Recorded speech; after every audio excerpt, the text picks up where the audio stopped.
So let's talk about the great battle of the solar generators, the Jackery versus the Maxoak Bluetti. Now, I'm just using these two as sort of display models. In the case of the Bluetti, this is the only Bluetti unit that I currently have. Emphasizing the word current, which I'll come back to in a second. As for the Jackery, for those of you who don't know my history with the Jackery, I was sent this unit as a promotional unit. I was sent a Jackery 1000 for review, and I was sent a Jackery 1500 for review. Currently, my Jackery 1500 is running almost all of the power in my box truck, my lights, my fans, my water pump for my stove, like all of the stove, sink, the water pump for my sink, all of that is being run on the Jackery 1500 as I speak, as I'm recording this video. In fact, the only reason you can see me is because of lights that are powered by the Jackery 1500. So let's talk about the Bluetti. I recently had a problem with this unit. The screen about right here-ish was displaying the word short, and I did record some video of when that happened, but I ended up pulling it out of the final video that I cut for that footage because it wasn't really relevant. If you can see, you probably can't, it says short, and whatever that means, it's stopping it from charging, and the manual does not tell you what to do with it. So I'm going to be contacting Bluetti customer service and see how well they take care of this problem.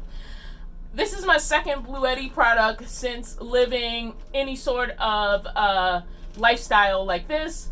Back when I lived in my minivan, I had a Bluetti product called, well, not called, but it was a 200 watt product. It was before they got really big. It was before anybody had really noticed them as a company, and that product stopped charging, and I got one of the worst customer service experiences I have ever had.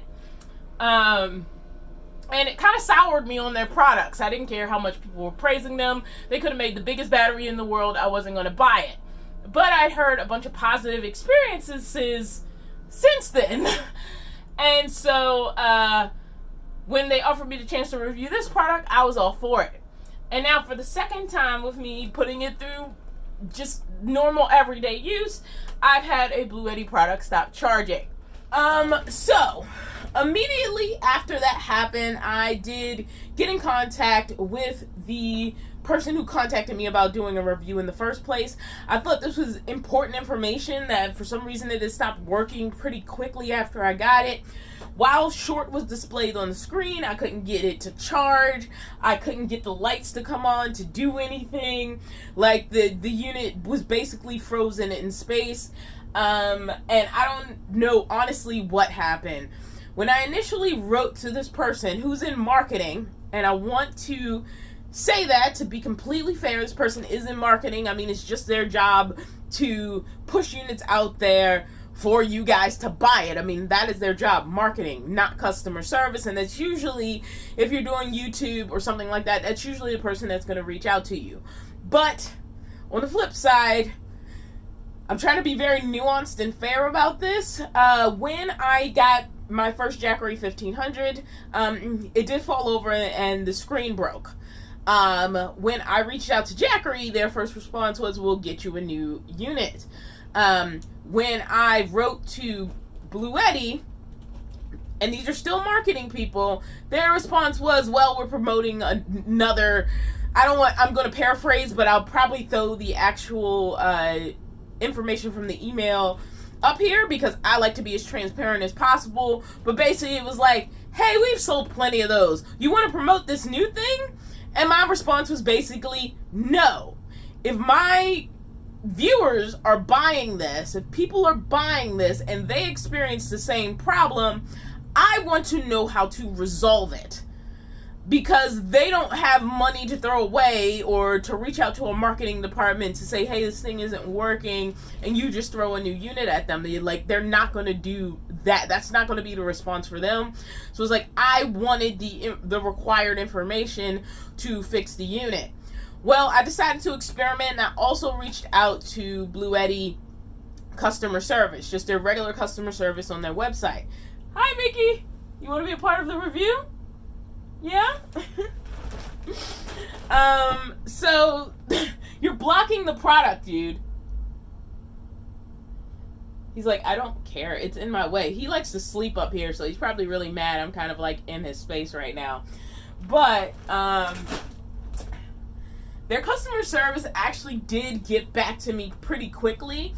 I was just like, hey, I have this unit. I haven't had it that long, and it's already, like, not working, and it's displaying this short, and I can't charge it, and, I can't charge anything in it.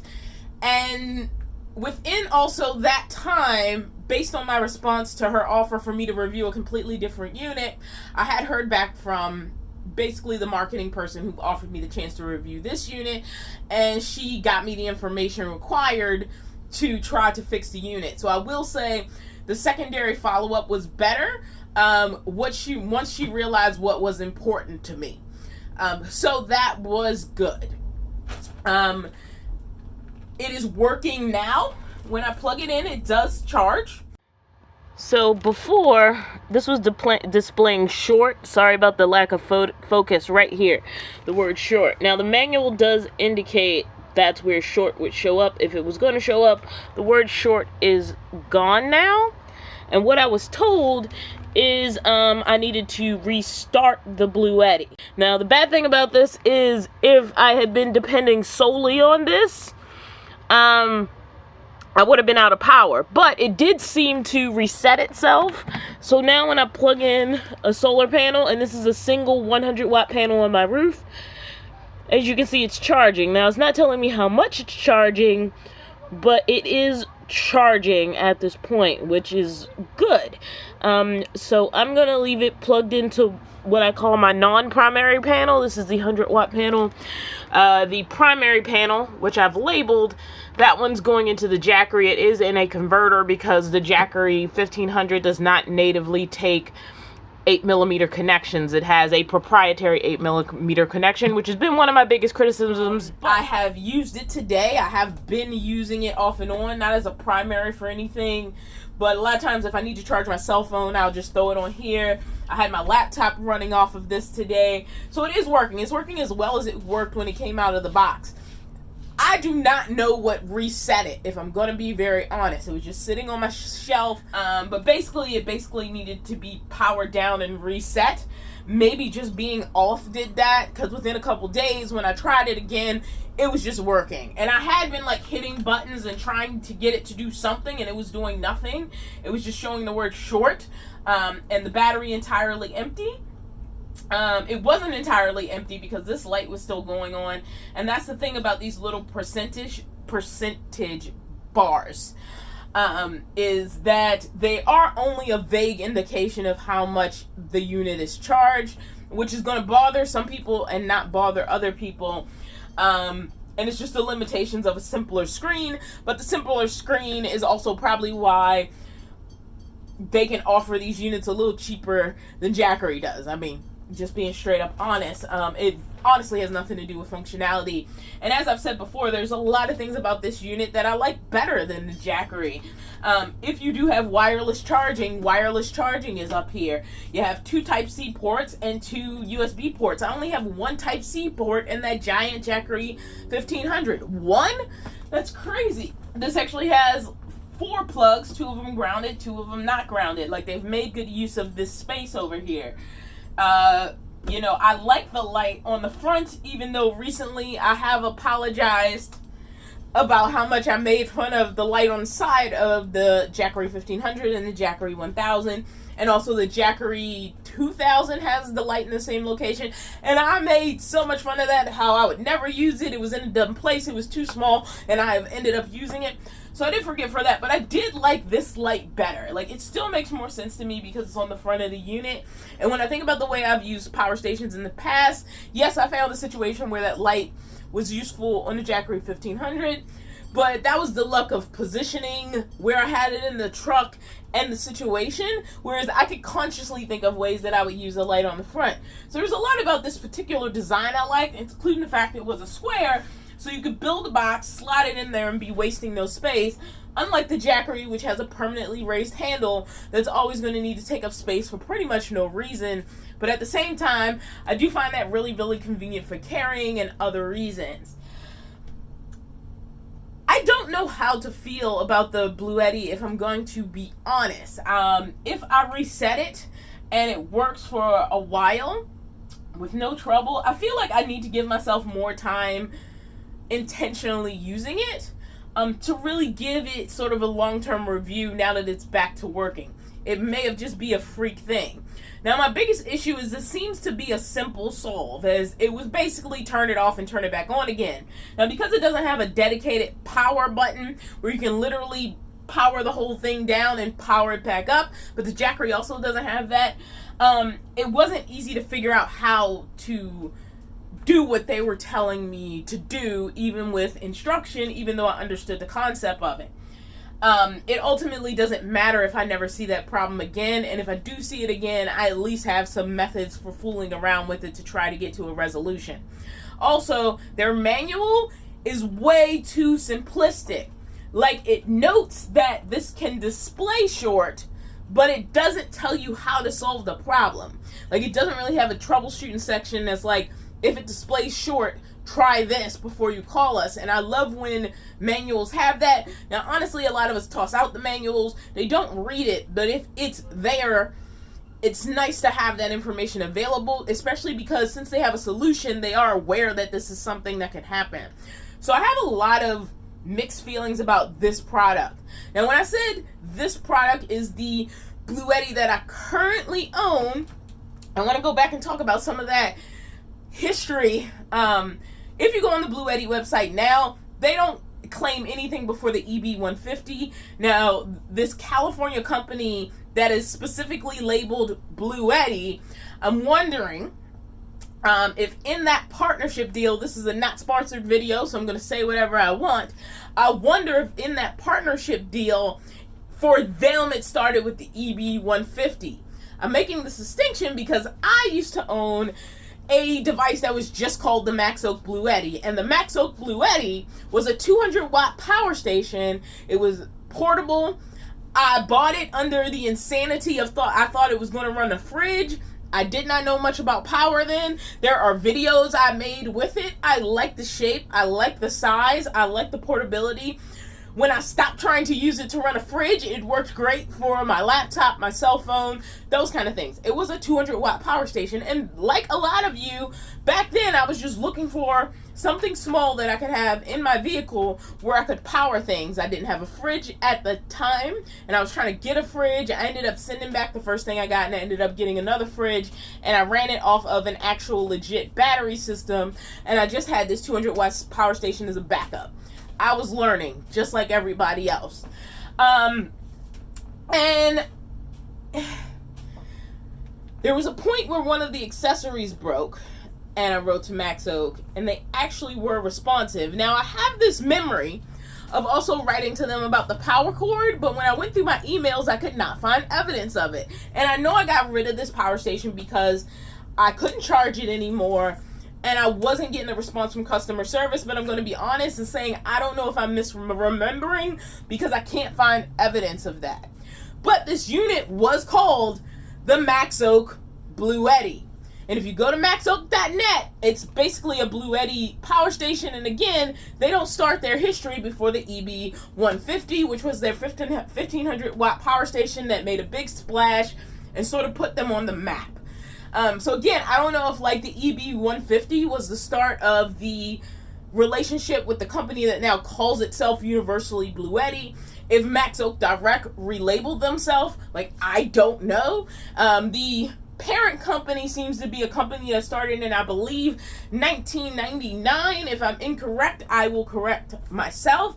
And it's called something like K-O-Star, and I believe it was started in Japan, not China. Again, I've just been reading information and trying to connect some dots because the station I had that was labeled Maxoak Bluetti does not seem to exist.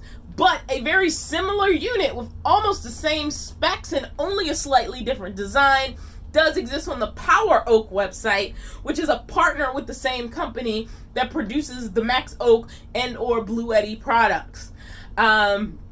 So there definitely does seems to be like some partnership situation with this company, and these are just the sellers in the US and Europe, or maybe they're being produced there under the same specs, but these are definitely similar, if not the same, if not rebranded units, which isn't necessarily bad. And on the older units, and even the reviews, if you look it up, you will clearly see Maxoak Bluetti. And the device I had was a Maxoak Bluetti. And because it failed on me eventually, like probably within a year of me owning it, I had very negative feelings about the company. When I got this unit, and because of all the positive experiences people seem to be having with the Bluetti, I was like, all right, cool, let me give them another chance. And I hadn't done all this research at this point. I knew back then that Maxoak was selling rebranded products. I had no idea what the source was, and I didn't really care, to be quite honest. And so it's working now. I don't know after this video if Bluetti will reach out to me again or not. Their products, for the most part, seem to have satisfied customers. And like I said, after I went back around my research, I was like, oh, they actually responded pretty quick. Even back then, even before they were Bluetti, when they were just Maxoak Direct, and they had one unit that was called the Bluetti, they did respond. They did send me a replacement adapter, I think. And the evidence is that they did, in fact, respond when I reached out to them about a problem with my adapter. But I cannot find the email about my charging issue. And so, since I don't have evidence of that, I don't want to harp on that, because it's a sketchy memory. I never knew it was something that I would need to recall for the situation. And I like to be honest about what I do and don't recall. I just remember having very negative feelings when sort of Bluetti started getting big, because I'd had this product that seemed to be written out of history, but it's still sold on the Amazon website by Maxoak Direct, that was called the Maxoak Bluetti. It didn't have any fancy lettering, numbering thing. That's a fairly new thing that they've started now that they're coming out with multiple products. So my final thought is this.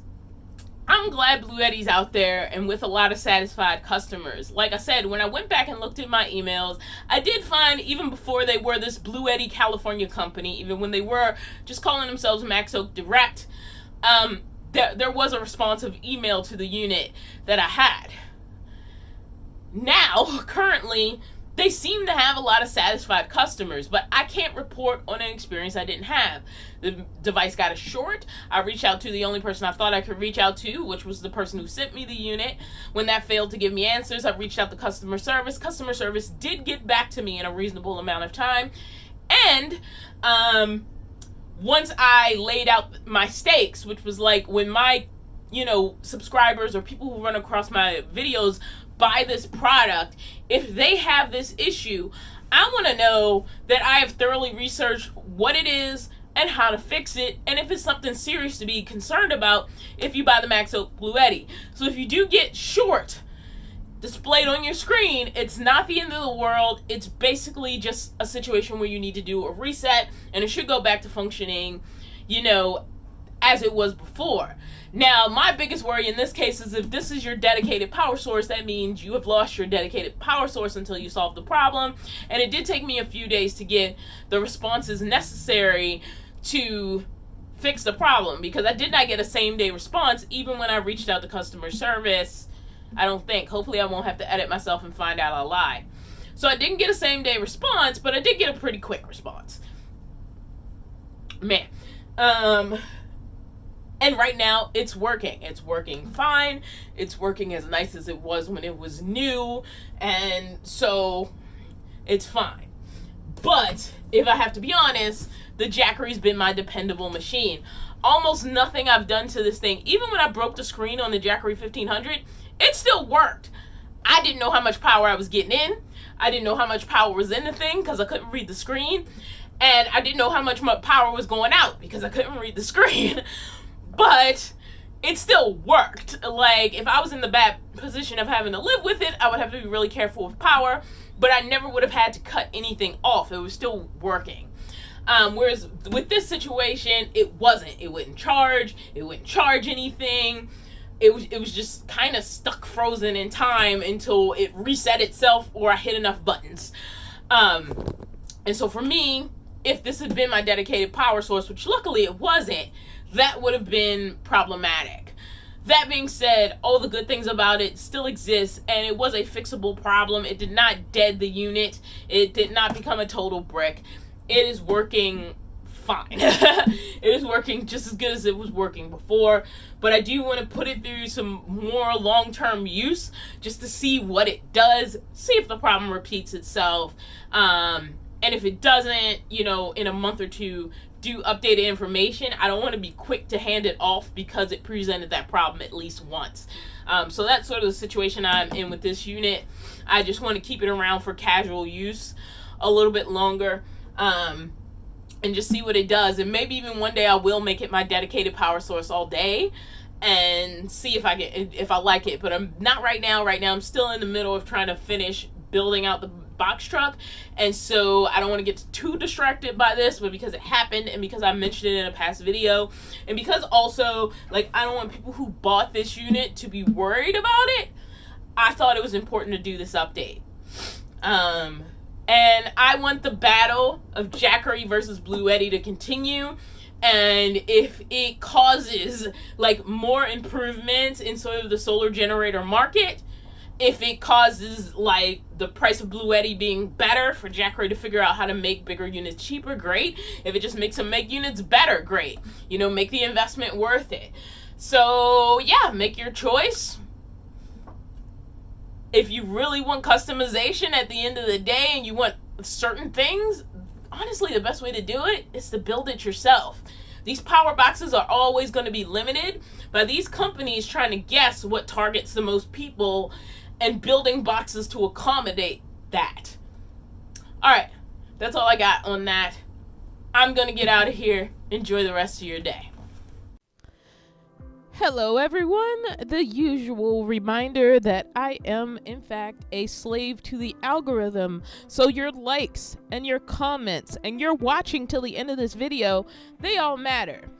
Now, I will also let you know that this video was actually edited while my laptop was plugged into the Bluetti. So since I filmed this video, which was like a few days ago, and I finally got around to editing it, it's still been working great. So if anybody has purchased this product, it does seem to be a fluke. Like the fact that I got that short, it seems to be something they're aware can happen. It seems to be a good thing in a roundabout sort of way, but the manual isn't really good at telling you what to do if it happens, and it does render the unit seemingly dead when it does happen. But since the problem corrected itself, because like I said, I don't know what happened. I hit a bunch of buttons off and on trying to follow the instructions, and it didn't seem to change everything, and I got annoyed with it for a few days, and then I tried it and suddenly it was charging again. So who the heck knows? Like I said, working perfectly. If you bought it, it's probably going to be fine. See you in the next video.